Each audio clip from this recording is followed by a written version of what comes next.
ఒకప్పుడు అలారము లేవు, నోటిఫికేషన్లు లేవు.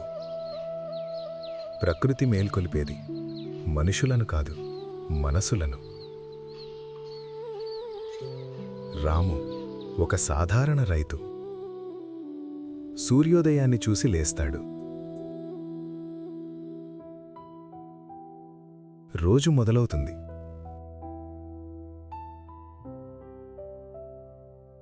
పరుగుల కోసం కాదు, జీవించడానికి.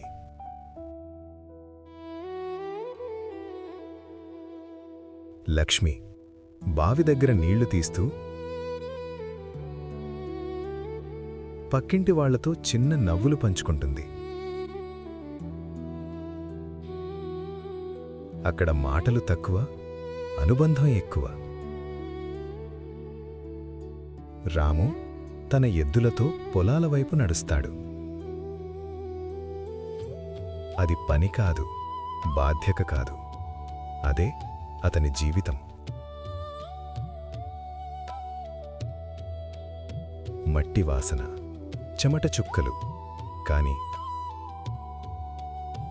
ఒత్తిడి లేదు, పోటీ లేదు. సరళమైన జీవితం, కాని నిండైన మనసు.